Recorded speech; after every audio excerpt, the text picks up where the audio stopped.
कक्षा 10 के मेरे प्यारे विद्यार्थियों, बहुत बहुत स्वागत है आप लोगों का आज की इस नए वीडियो में। मेरे प्यारे विद्यार्थी, आज हमारी चर्चा रस विषय पर होने वाली है।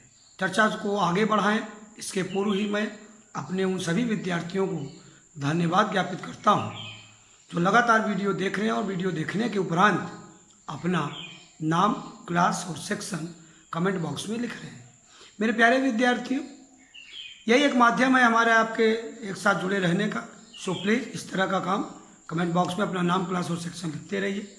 आइए देखते हैं आज क्या है आप लोगों के लिए। क्या देख सकते हैं, कक्षा 10 और कक्षा 10 में विषय की बात करें तो विषय हमारा है आज हिंदी भाषा। विषय हिंदी भाषा है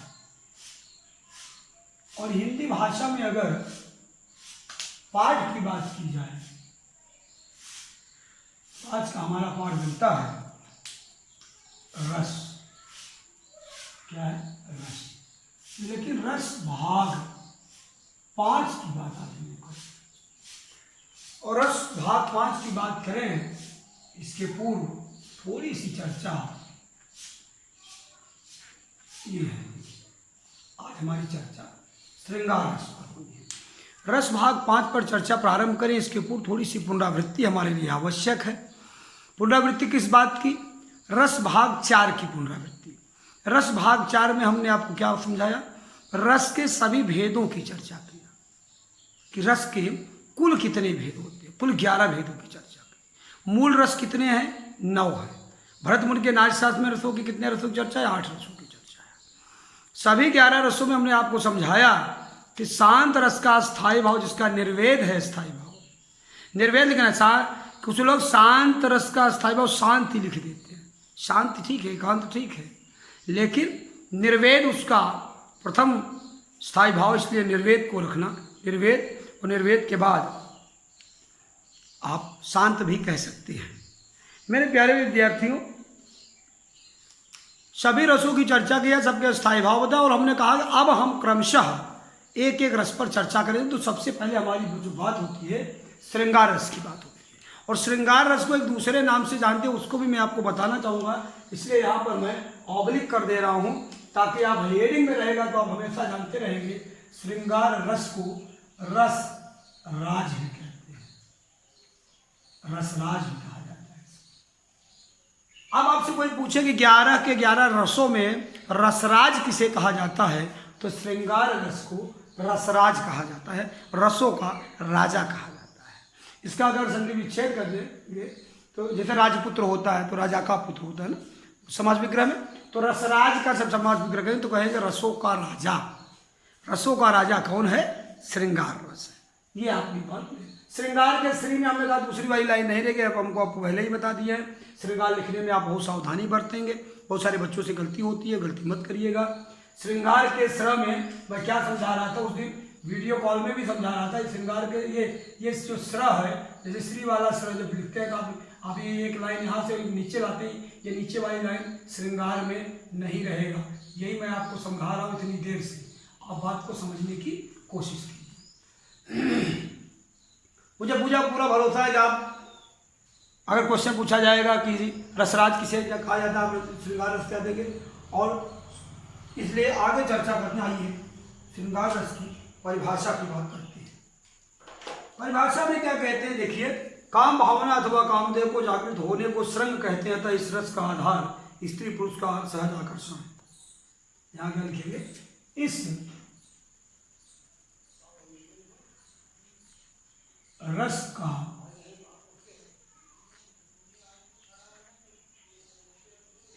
का आधार स्त्री पुरुष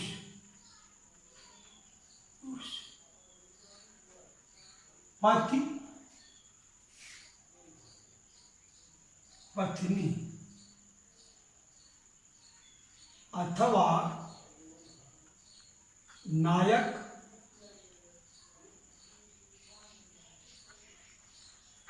नायिका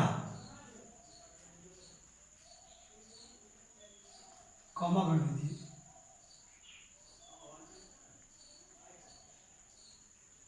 तथा प्रेमी प्रेमिका का दूसरा मार्कर दे रहे हैं, प्रेमी प्रेमिका का सहज आकर्षण है।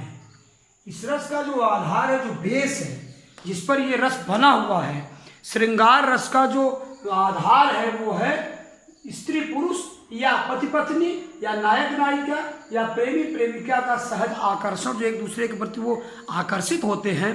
प्रेमी प्रेमिका, पति पत्नी या नायक नायिका या स्त्री पुरुष एक दूसरे के प्रति जो अट्रैक्ट होते हैं, आकर्षित होते हैं, अट्रैक्ट उसको इंग्लिश में कहते हैं, वही इस रस का आधार है, श्रृंगार रस का।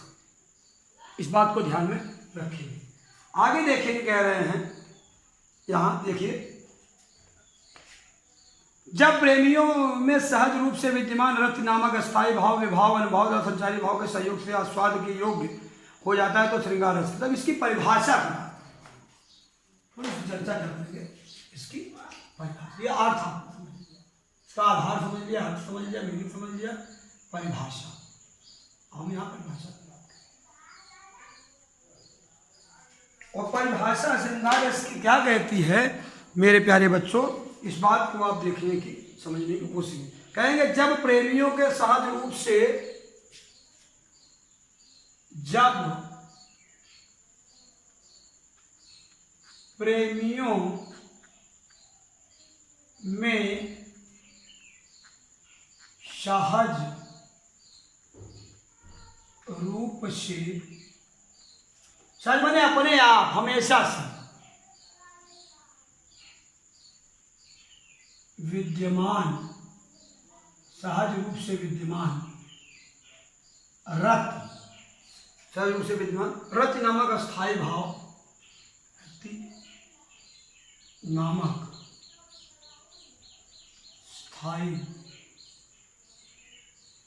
भाव, विभाव, अनुभाव और संचारी भाव के संयोग,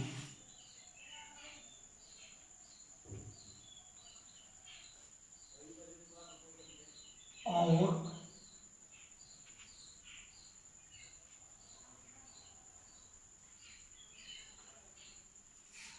संचारी भाव के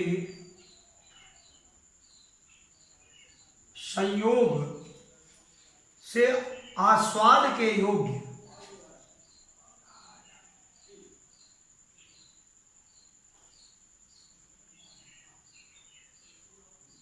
आस्वाद के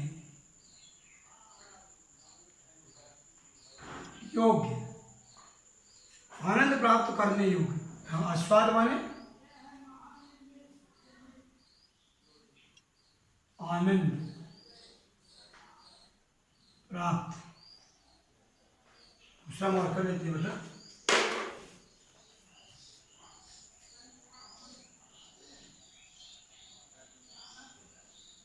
आनंद प्राप्त करने योग्य, ब्रैकेट में हो जाता है तो जाता है तो इसे श्रृंगार रस कहते हैं। यह है मेरे प्यारे विद्यार्थियों श्रृंगार रस की परिभाषा। इस परिभाषा को एक बार समझने की कोशिश करें कि श्रृंगार रस कहता क्या है, श्रृंगार रस की परिभाषा क्या कह रही है। कि जब प्रेमियों माने स्त्री पुरुष, पति पत्नी, नायक नायिका या प्रेमी प्रेमिका। अब आप इस बात को, चारों को आधार समझिएगा। इस रस के जो आधार हैं, जो बेस है, चारों के बीच में स्त्री पुरुष, पति पत्नी, नायक नायिका तथा प्रेमी प्रेमिका के में सहज रूप से विद्यमान, अपने आप से ही हमेशा रहता है, विद्यमान रहता है। रति, यहां देखेंगे रति, यह है स्थायी भाव किसका, श्रृंगार रस का स्थायी भाव। रति नामक स्थायी भाव विभाव, अनुभाव और संचारी भाव, तो जो अवयव थे स्थायी भाव, रस के जो 4 अवयव थे, स्थायी भाव, विभाव, अनुभाव और संचारी भाव, ये रस के 4 अवयव थे। इनका जब आपस में चारों का संयोग होता है, संयोग से आस्वाद के योग्य अर्थात आनंद प्राप्त करने योग्य हो जाता है, तो इसे श्रृंगार रस कहते हैं।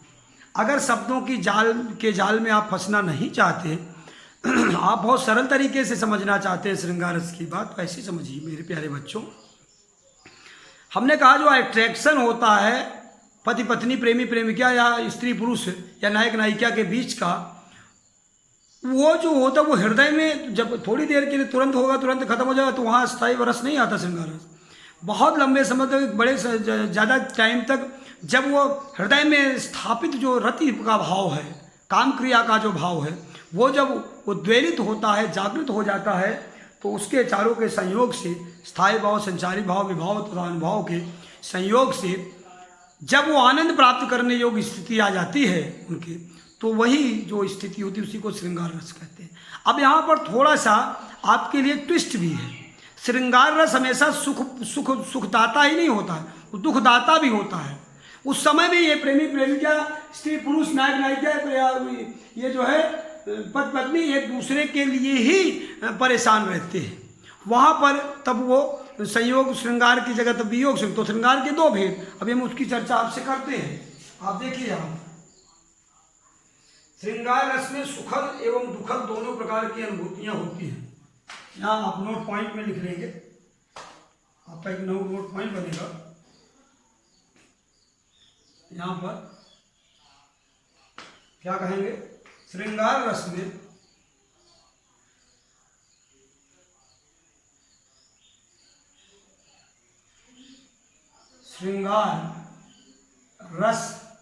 में सुखद तथा दुखद दोनों प्रकार का अनुभव होता है। दोनों प्रकार का अनुभव होता है। अब ये दोनों प्रकार का अनुभव होने का क्या मतलब है, इस आधार पर क्या कहेंगे, इस आधार पर इसके निम्नलिखित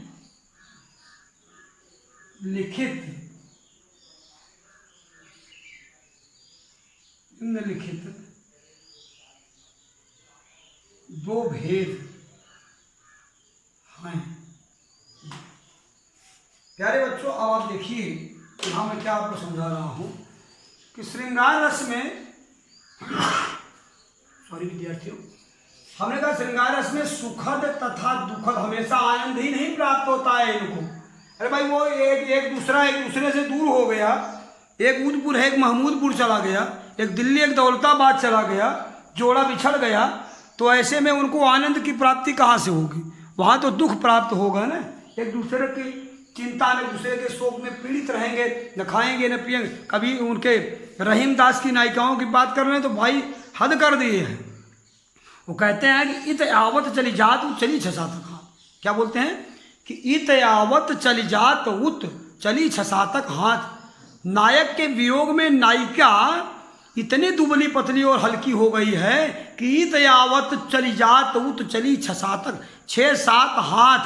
6 हाथ को मानेंगे तो 18 इंच होता है, और मतलब 1.5 फीट, और 6 को मतलब 18 फीट, 6 1.5 9, तो 9 फीट आगे और 9 फीट पीछे लगभग 10 फीट चली जाती है। नायिका जब सांस लेती है अंदर तो 10 फीट पीछे चली जाती है, और जब सांस निकालती है 10 फीट आगे चली जाती है। बिहारी की नायिकाओं की स्थिति है, कब, जब नायक दूर चला जाता है तब। तो अब उधर जो है उनकी बात करें, किसकी, मलिक मोहम्मद जायसी साहब की। जायसी साहब के अपने पद्मावत में क्या कहा 1540 में जब उन्होंने लिखा, वहाँ क्या कहते हैं कि हे हे भौरा हे का, हाँ पियसे कहे सदेशड़ा हे भौरा हे का। नायिका कहती है कि हे भौरा हे कौवे, हे भौरा हे काग, पियसे कहे सदेशड़ा हे भौरा हे काग। तो हे भौरे और हे काग, हे कौवे, हे और भौरे, जाके मेरे प्रिय से, मेरे प्रियतम से, मेरे पति से ये संदेश कह देना कि रानी, ये अगर पूछेंगे कि ये तुम्हारा रंग काला कैसे हो गया, उनको बता देना बिना पूछे ही कि जानते मेरा रंग कैसे काला हुआ, आपकी रानी आपके विरह वेदना में जल रही है, उसी के ताप से, उसी के धुएं से मैं हम लोग काले हो। सावन बरसे झकोरी झकोरी मुर्दू नयन वहीं जैसे ओरी, ये मलिक मोहम्मद साहब की नायिकाएं कहती हैं। क्या करी रानी पद्मावती कि कह रही सावन बरसे झकोरी झकोरी मुर्दू नयन वहीं जैसे ओरी, कि श्रावण का महीना लगा हुआ है और मेरे दोनों नयन से इतने जल गिर रहे हैं जैसे ओरी हो, घर के किनारे का वो जगह हो, वहाँ जितना बारिश होती उतनी हो। तो मेरा कहने का मतलब ये है कि ये संयोग भी होता है और वियोग भी होता है। जब सीता को राम देख लेते हैं कहाँ पुष्प वाटिका में, तो बड़ा आनंद आता, तो रति तो संयोग श्रृंगार हो जाता है। लेकिन जब नायक नायिका से दूर जाएगा तब क्या होगा, तब वियोग श्रृंगार न होगा। तो इस बात का मेरे प्यारे विद्यार्थियों ख्याल रखेंगे। तो आगे देखते हैं हम लोग कि इसके जो ये दो भेद हैं, ये निम्नलिखित दो भेद हैं। हाँ, इसके आधार पर निम्नलिखित कितने भेद हैं? दो भेद हैं। तो दोनों भेद में नंबर 1 की बात करेंगे और नंबर 2 की बात करेंगे। नंबर 1 कहता है कि मेरा नाम है संयोग श्रृंगार,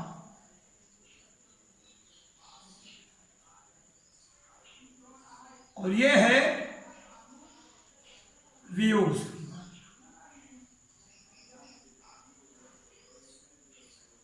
यहां पर क्या होता है, यहां मेल मिलाप संयोग रति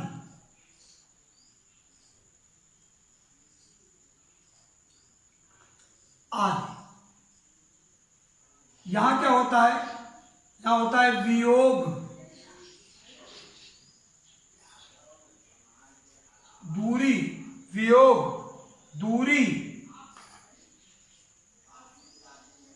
भेद।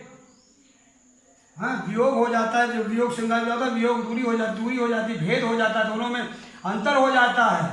हाँ, और ये एक और होता है परदेश गमन भी हो जाता है कभी कभी।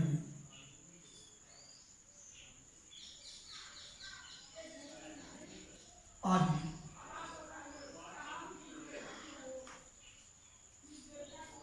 यहां गृहकार की चर्चा थोड़ी सी करेंगे।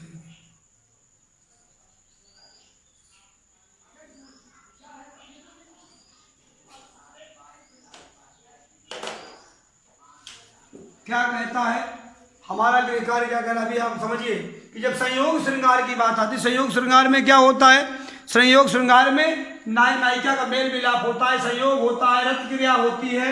लेकिन वियोग में क्या होता है, वियोग माने वियोग विछो हो जाता है, दूरी हो जाती है, भेद हो जाता है, नायक का परदेश गमन हो जाता है। ऐसी स्थितियां जब काव्य में आए तो यहाँ वियोग श्रृंगार, और ये जब ऐसी स्थितियां आए तो संयोग श्रृंगार है ना। भरे भवन में कर तो संवहन ही सो बात। तो इस तरह से ये आपके लिए एक फॉर्मूला है, एक मतलब एक की है, एक शॉर्टकट है कि आपको रस पहचानने की बात। होमवर्क की बात करेंगे, क्या कहेंगे, अध्ययन सामग्री का कम से कम 2 बार अवलोकनों परांत, अवलोकन के उपरांत माने बाद, अपनी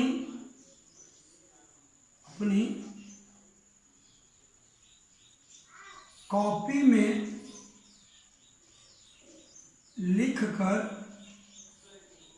क्या करेंगे, याद करें। दूसरा होमवर्क आप क्या करेंगे, कुछ देखिए, ये रहा आपका पहला होमवर्क, फर्स्ट। सेकंड क्या कह रहा है, पूरा मैटर बेटा आपको कॉपी में लिखना है। सेकंड आपसे कह रहा है, सेकंड कह रहा है कि संयोग तथा वियोग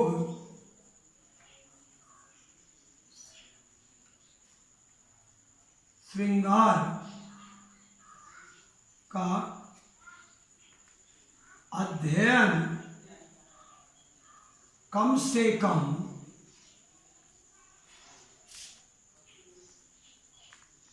2 बार अवश्य करें। यह है आपका होमवर्क आपके लिए। प्यारे विद्यार्थियों, होमवर्क को भी आप समझने की कोशिश कीजिए। ये आपका होमवर्क कह रहा है कि अध्ययन सामग्री का कम से कम 2 बार तो यूट्यूब पर आप अवलोकन करेंगे, इसको देखेंगे, तत्पश्चात पूरे मैटर को आप अपनी अभ्यास कॉपी में, भाषा की कॉपी में लिख लेंगे। दूसरा कह रहा है कि संयोग श्रृंगार तथा वियोग श्रृंगार का अध्ययन कम से कम 2। अब हम आगे संयोग श्रृंगार वियोग श्रृंगार दोनों को आपको पढ़ाएंगे रस के भाग 6 में। तो इसलिए आज के लिए इतना ही मेरे प्यारे विद्यार्थियों। इस आशा और विश्वास के साथ कि आप स्वस्थ होंगे, घर में होंगे, सुरक्षित होंगे, अपने बड़े छोटों सबका ख्याल रख रहे होंगे, अपना भी ख्याल रख रहे होंगे। आज के लिए इतना ही, मिलते हैं नेक्स्ट वीडियो में। तब तक के लिए धन्यवाद।